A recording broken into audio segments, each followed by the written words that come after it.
We were driving on the highway, and you know, the radio was reporting something out of Iran, and we thought, you know, if we're really going to make an impact to raise as much awareness as possible for what is happening over there, and really get the people of the West to pay attention to what is going on, and really support the youth, because what they're doing over there in Iran is awe-inspiring. It really is a remarkable movement that is going on.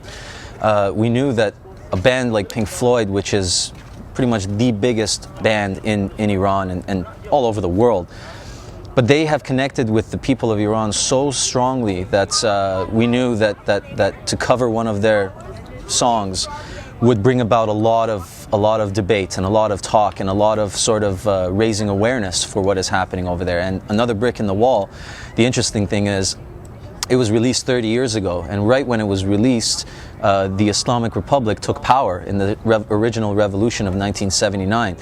And quickly the people and the youth especially started realizing that all the things that the Islamic Republic was saying and the Khomeini movement was all bullshit, and then it was all lies. And at that time, Another Brick in the Wall from Pink Floyd was the biggest track in the world. It was huge, #1 single everywhere.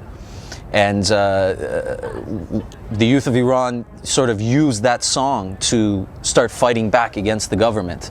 So we thought, well, what an amazing thing to do, to re-record this song that had so much effect 30 years ago, and which, by the way, scared the regime so much that they banned rock music completely. So if you were caught listening to the music of Pink Floyd or rock music, you were thrown into jail because it was considered as listening to satanic Western sounds, and it would, you know, penetrate the Islamic regime and what they wanted to do in Iran. So 30 years later, the same thing is happening. The youth are standing up, they're rising up to their feet, and they've had enough of this sort of brutal and barbaric regime. And we thought, what a great way to reawaken this song and redo it and sort of change the lyrics to Hey Ayatollah, and make it for now, and really scare that regime one more time 30 years after they originally took power, you know. Ayatollah right now means as much as a dog shit on the ground, really. I mean, people don't care at all about the Ayatollah and the Islamic Republic and things like that. They've gone past that. They had gone past that 30 years ago, but it was fresh then. Now it's reached the point that all these kids that were born during the rule of the Islamic Republic for 30 years are standing up and seeing through the power of the internet, you know, what is happening around the world, what youth everywhere, how we live here in the Western world. You know, the youth have the ability to speak and sort of express themselves, and they're seeing all this and they're thinking, well, this regime has no representation of us. Why should we live under a regime that completely is the opposite of what we believe in? So the Ayatollah and the mullahs and all this stuff means absolutely nothing to the majority of the people of Iran, which is why they're falling, you know. Right now, our YouTube page, people in Iran, the youth of Iran, can't access it unless, you know, they're going through proxies, and there is a lot of, it's such a sort of progressive and forward-thinking revolution. They have the internet in the palm of their hands, the youth. But the regime has cut down so severely that, you know, they can't access our YouTube page, they can't access our official website, they can't access our Twitter, Facebook, none of that. But it leaks through. The internet, as much as you censor it, as much as you shut it down, somehow something is going to leak through. And when something leaks through, it'll explode. Interesting enough, when we first released Hey Ayatollah online, a few days after, somebody from inside Iran had posted live video that they had captured from their phone of the movement, and there was an uprising and they had titled the video, Hey Ayatollah, leave those kids alone, because they knew that with that title possibly get more sort of hits on it, right, for people to watch and see what was really happening. So it did penetrate. I mean, it's at 130,000 or something like that views on YouTube alone. And imagine if the atmosphere of the internet was a little bit open in Iran, it would be at well over 1 million by now, because so many youth would be able to watch it freely. But, you know, the reality is they can't. So it takes a while for things to leak through.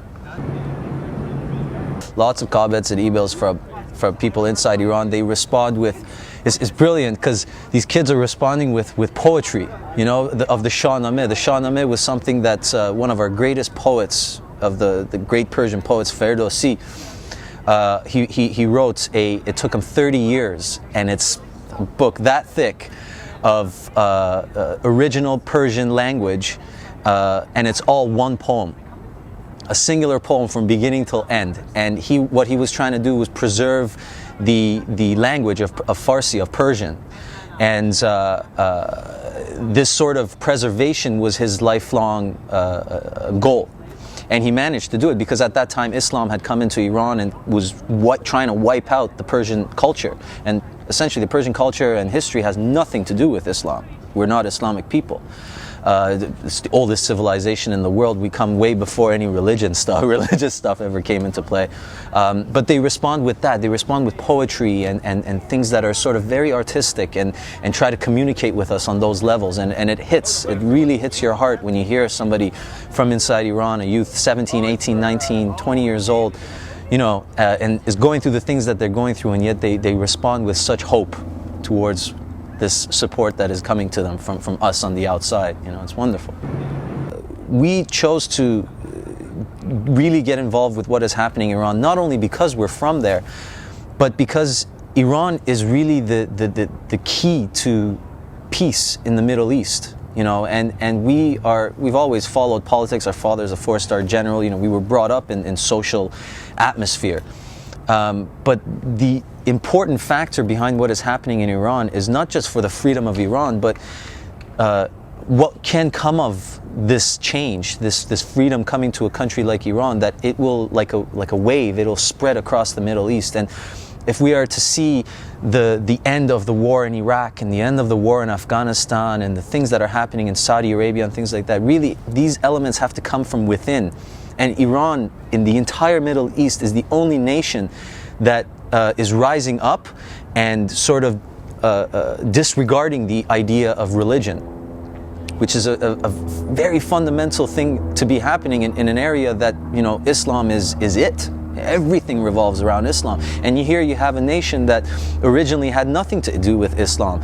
And so the youth are trying to bring that back. And we believe that can spread across the Middle East, where a free Iran means a government that supports a democracy in Iraq, Afghanistan, Lebanon, bringing together a peace plan for Palestine and Israel, because the Hamas organization, the Hezbollah organization, these are all heavily funded by the Islamic Republic of Iran.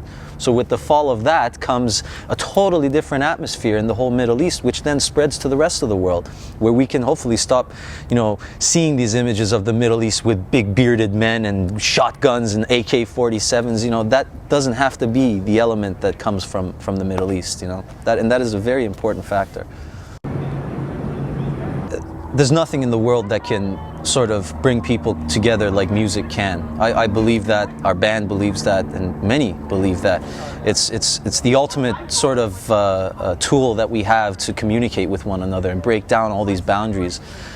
And really, when we released this, it was not about getting this into Iran, but our main goal is what is happening on the outside, using this song to create as much sort of debate and talk for the Western world, for the people of the West to really start paying attention to what is happening in Iran. And it's amazing because if you look online, you have right-wing groups, senators and things like that have posted the video on their blog saying this is the video to bring about change in the Middle East. This is what we should. And then you have left-wing, and these two groups are completely against one another, saying the exact same thing. So in 4 minutes and some odd seconds of music, we've managed to make two groups that always disagree with one another unknowingly agree on a subject. And this is an amazing thing to us, because it shows that really it is raising a lot of awareness, and we haven't even started yet. I mean, the real